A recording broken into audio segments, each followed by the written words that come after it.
स्वागत। आणखी एक मोठी बातमी आहे। नव्या मुख्यमंत्र्यांचा शपथविधी 26 तारखेला होणार अशी चर्चा होती, मात्र आता सत्ता स्थापनेचा मुहूर्त लांबणीवरती पडणार असल्याचं समजतंय। यामागे 2 ते 3 महत्त्वाची कारणं आहेत। सूत्रांच्या माहितीनुसार पूर्ण बहुमताचं सरकार असल्यानं कोणतीही घाई न करता व्यवस्थित निर्णय घेऊनच सरकार स्थापन करण्यात येणार आहे। मुख्यमंत्री पदाचा चेहरा निवडण्यासाठी भाजपच्या संसदीय बोर्डाची बैठक होणं हे अत्यंत गरजेचं आहे आणि त्यानंतर अमित शहा आणि शिंदे, फडणवीस, अजित पवार यांच्यामध्ये एक बैठक होईल आणि मग त्यानंतर या तिघा नेत्यांचा शपथविधी होईल असं कळतंय।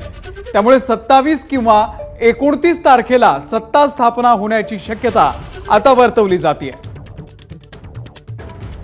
अक्षय भाटकर आपले प्रतिनिधी या संदर्भातले अपडेट आपल्याला देतील। अक्षय, नव्या मुख्यमंत्र्यांचा शपथविधी 1-2 दिवसांमध्ये होईल अशी चर्चा होती, परंतु आता तो लांबणीवरती पडणार आहे। काही महत्त्वाची कारणं आहेत, विश्लेषण काय नेमकं?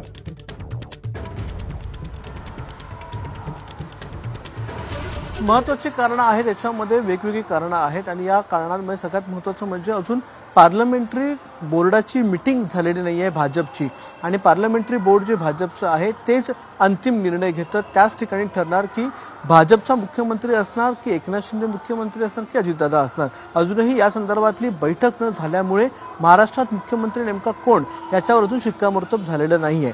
त्यामुळेच ज्यावेळी ही पार्लमेंटरी बोर्डाची बैठक होईल त्याच्यानंतर राज्यातले हे तिन्ही महत्त्वाचे नेते म्हणजे शिंदे, फडणवीस आणि पवार यांची अमित शहांबरोबर बैठक होईल आणि अमित शहा ठरवतील की अंतिम मुख्यमंत्री हा कोण असणार आहे आणि त्याच्यासोबतच उपमुख्यमंत्री हे कोण असणार आहेत। त्यामुळे 26 तारखेला जो एक कल होता किंवा जे सांगितलं जात होतं की 26 तारखेला शपथविधी होईल किंवा 25 तारखेला शपथविधी होईल, 26 तारखेला शेवटचा दिवस आहे, तर ते तसं नाहीये। 26 तारखेला जरी सरकारचा कार्यकाळ संपलेला असला, मुदत संपलेली असली, तरी देखील मुख्यमंत्री म्हणजे एकनाथ शिंदे हेच काळजीवाहू मुख्यमंत्री म्हणून काही दिवस काम पाहतील, कारण की पूर्ण बहुमताचं सरकार आहे। दुसरा पक्षच या ठिकाणी सत्ता स्थापनेचा दावा करण्यासाठी उरलेला नाहीये। त्यामुळे इतर कोणते पर्याय या ठिकाणी लागू होत नाहीत असं काही लोकांचं म्हणणं आहे, तज्ज्ञांचं म्हणणं आहे, सूत्रांचीही माहिती आहे।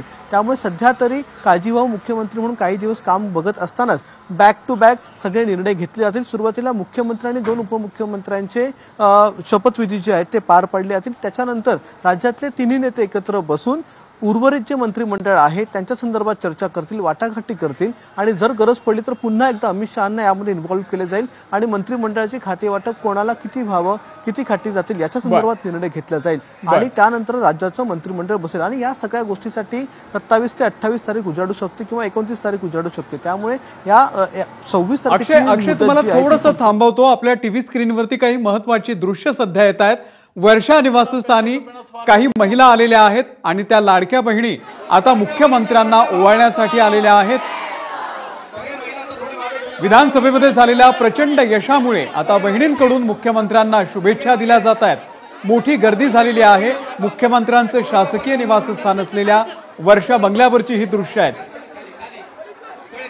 महायुतीला एक मोठा विजय या निवडणुकीमध्ये मिळाला आणि या विजयामध्ये लाडक्या बहिणींचा वाटा मोठा होता। त्यामुळे मुख्यमंत्री यांनी देखील आता या लाडक्या बहिणींचे आभार मानलेले आहेत आणि याच लाडक्या बहिणी आता त्यांना ओवाळण्यासाठी सध्या वर्षा निवासस्थानी पोहोचलेल्या आहेत। मुख्यमंत्र्यांचं निवासस्थान